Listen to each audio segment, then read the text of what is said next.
Tots som u. Esteu escoltant Via Lliure a RAC1.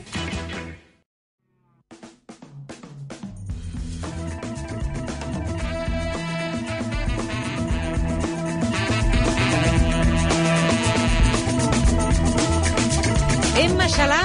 Molt bon dia! Com estàs? Encantada de la vida, a punt d'acabar la temporada del Book Crossing. Avui comencen les rebaixes, no? Sí, senyora. Doncs avui farem unes rebaixes que, vaja, donarem 5 llibres al preu d'una sola secció. I això es mereix una música, vinga, va, diferent, més animada. Abans, el que sí que hem de fer és aquest remember que fem habitualment, que és situar-nos a fa més o menys un mes, perquè hem de parlar de la novel·la El llegat de la vall. Jordi Badia i Luis Jo Gómez eren els autors d'aquesta novel·la, un llibre i uns autors que ens vam endur a Montnatura Pirineus. Sí, senyor, gran sortida del Via Lliure, i que és una novel·la que, gràcies a l'habilitat de la Joana Sherlock Holmes, s'ha llegit la seva mare, que és la Núria, que ja la tenim al telèfon. Núria, bon dia! Bon dia, què tal? Que bé que ens ho vàrem passar, a Montnatura Pirineus, que bé. Molt bé, molt divertit. A més, un lloc, fantàstic, no? Genial, va ser genial, i mira, gràcies a la teva filla, que va córrer més que ningú i va tenir més vista que ningú, has pogut llegir el llibre. Què tal el llegat de la vall? Estic encantada, perquè m'ha encantat. La veritat és que no pots parar de llegir fins que te l'acabes. És una novel·la super interessant, molt trepidant, molta acció, a més, molts llocs coneguts, no? Clar, és que aquesta és la gràcia. Havies sentit a parlar, tu, d'aquest llibre, o no? El vas descobrir amb el programa? El vaig descobrir amb el programa, sí. Fixa't.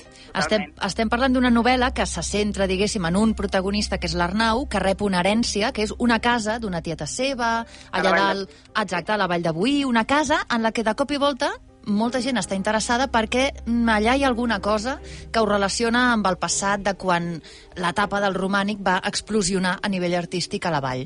I aquí és el punt de partida que a més es desenvolupa amb dues trames, oi, narratives, que jo trobo... A mi em va agradar molt que hi hagués una part al passat i l'altra al present. I a poc a poc, oi, es van juntant. A tu també t'ha suposat algun problema fer aquests salts en el temps o no? No gens, és molt fàcil de llegir. A més, sí que al principi vas passant, no?, de l'època dels càtars, de l'època del romànic, i va tornant a l'època actual. Ja al principi del llibre va ballant una miqueta. Cada capítol et situa en un lloc diferent, però és molt fàcil de seguir, molt fàcil. A més, va entrant en diferents moments de la història i bueno, a mi m'ha encantat. Jo estic encantada que la meva filla guanyés aquest llibre, la veritat. Escolta'm, li veus una pel·lícula o no, aquesta novel·la? Ostres, doncs potser sí, Sí que podria. Jo és que pel que dieu, a veure, jo no he llegit ni una línia, però ja veig passat, present, que acaben confluint. Jo veig que això és cinematogràfic, És molt xulo. I a més, hi ha una cosa molt divertida que no diré molt masses pistes, no? Però saps com un careo quan fas una pel·lícula o una obra de teatre, que hi ha un careo d'un personatge famós de la pel·lícula? I hi ha un moment que un personatge és algú que et resulta conegut quan el llegeixes qui són els autors i això. Sé que rondes sovint per aquí, no precisament per la Vall, però sí pel Pirineu, pel Pallars. Sí. Tu et mires el romànic amb uns altres ulls? És que jo no ho puc evitar. Pues sí, possiblement sí, no? I ara penses, ostres, ara, quan vagin aquelles veus que he anat 1000 vegades, em fixaré i amb el que realment és el Pantocrator, no?, que tota la descripció que fan i el que és el tema del llibre, no?, dius, ostres, m'hi fixaré, perquè realment no t'hi havies adonat, no?, mai de lo que diu el llibre, no? Dius, ostres, sí. Escolteu, agafa't, de veritat, jo quan van venir els autors i em van agafar ganes de llegir-lo, però és que escoltant-te tu... És una molt bona novel·la per llegir aquest estiu. Encara més, francament. A RAC1, Via Lliure, amb Marta Cailà. Recordàvem fa un moment l'excursió Montnatura Pirineus. Sí. Però sí que recordaràs que Luis Jo Gómez, que era un dels autors, diguéssim, de la novel·la, va ser boxejador. Sí. També recordaràs que ens van regalar una flor de Jericó. Sí. No l'he posada encara amb aigua. Jo sí, i ja està verda. Sí? Sí. Ho tinc pendent. I recordaràs que vam deixar 3 pergamins que els vam escampar allà pel bé de Déu d'aquella esplanada tan estupenda. Sí. Oh, ho acabes de dir! Quina imatge hi havia! El Pantocrator? Molt bé, home!